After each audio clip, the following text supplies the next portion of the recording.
Praise the lord. నజరేయుడైన క్రీస్తు నామంలో మీ అందరు కూడా వందనాలు తెలియపరచుకుంటూ ఉన్నాను. దేవుడిచ్చిన కృపను బట్టి, దేవుడి నడిపింపును బట్టి ఈ రోజున నేను మీ మధ్యలోకి వచ్చి ఉన్నాను. ప్రతిరోజు కూడా దేవుడు ఒక మాట తెలియపరుస్తూ మన జీవితంలో ఉన్న శ్రమలను బట్టి, బాధలను బట్టి, కష్టాలను బట్టి ఎంతగానో ధైర్యపరిచి ముందుకు నడిపిస్తూ ఉన్నాడు. అలాగే ఈ రోజున కూడా దేవుడు ఒక మాట తెలియపరచాలని ఎంతగానో ఆశిస్తూ నన్ను మీ మధ్యలోకి తీసుకొచ్చి ఉన్నాడు. ఈ రోజున దేవుని వాక్యం ఒకసారి మనం చూసినట్లయితే అపోస్తుల కార్యములు 18వ అధ్యాయం 10వ వచనం.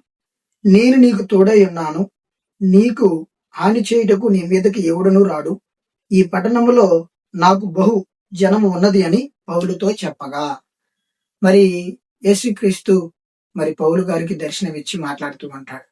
నేను నీకు తోడుగా ఉన్నాను, నీకు హాని చేయడానికి ఎవడు కూడా నీ మీదకి రాడు అని పౌలు గారితో ఎంతగానో ధైర్యపరిచి మాట్లాడుతూ ఉంటాడు. పౌలు గారు ఈ లోకంలో దేవుడు అంటే ఏంటో తెలియని వాళ్ళ మధ్యలోకి వెళ్లి సువార్త ప్రకటిస్తూ ఉంటాడు. అంటే అన్యుల మధ్యలోకి వెళ్లి దేవుడి గురించి తెలియపరుస్తూ ఉంటాడు. అప్పుడు దేవుడు మాట్లాడుతూ ఉంటాడు, నువ్వు భయపడకు, నేను నీకు తోడుగా ఉన్నాను, వీళ్ళ మధ్యలో నాకు చాలా మంది మనుషులు ఉన్నారు, వీళ్ళందరూ కూడా నేను రక్షించుకోవాలి, నేను నీకు తోడుగా ఉన్నానని పౌలు గారితో దేవుడి దర్శనం ముందు ఎంతగానో ధైర్యపరిచి మాట్లాడుతూ ఉంటాడు. అలాగే నా సహోదరి, నా సహోదరుడా, ఈ రోజు నా దేవుడు నీతో నాతో కూడా మాట్లాడుతూ ఉన్నాడు. నేను నీకు తోడుగా ఉన్నాను, నీకు హాని చేయడానికి ఎవడూ రాడు, నువ్వు భయపడాల్సిన అవసరం లేదని ఈ రోజు నువ్వు మాట్లాడుతూ ఉన్నాడు. ఈ లోకంలో దేవుడు మనలాంటి మనుషులని ఏర్పరచుకుని ఎన్నో గొప్ప కార్యాలు, వాళ్ళని ఎంతో గొప్ప పొజిషన్ లో నిలబెట్టి వాడుకున్నవాడు.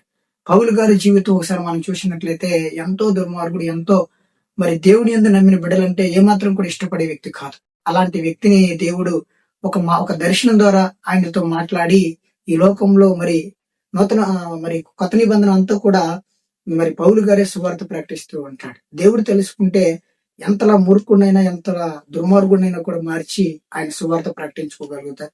ఈ రోజున మన జీవితంలో ఉన్న శ్రమలు, ఇబ్బందులు, కష్టాలు, వేదనలు మనకి కష్టం కావచ్చు, కానీ ఈ రోజున నువ్వు నేను నమ్మి ఆయన యందు విశ్వసించి ఆయన నామంలో రక్షించబడిన మనకి ఏది కూడా ఆయన తక్కువ చేయడు, ఏది కూడా మన జీవితాన్ని కఠినమైన పరిస్థితుల్లోకి తీసుకెళ్లడం. ఒకవేళ ఏదైనా శ్రమ వచ్చినా, ఏదైనా బాధలో మనల్ని నడిపించి ఉన్నాడు అంటే అది మన మేలుకే తప్ప కీడుకి కాదు. ఈ లోకంలో మనుషుల మీద ఆధారపడి నశించిపోయిన వాళ్ళు ఉండొచ్చు, కానీ దేవుడి మీద ఆధారపడి నశించిపోయిన వాళ్ళు ఎవరు కూడా లేరు ఈ లోకంలో.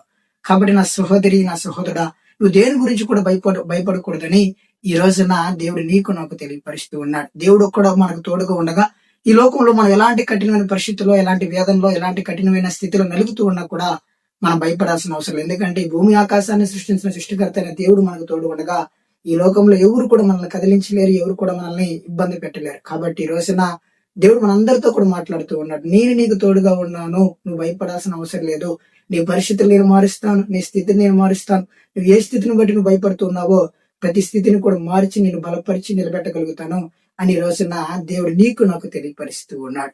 ఆమేన్.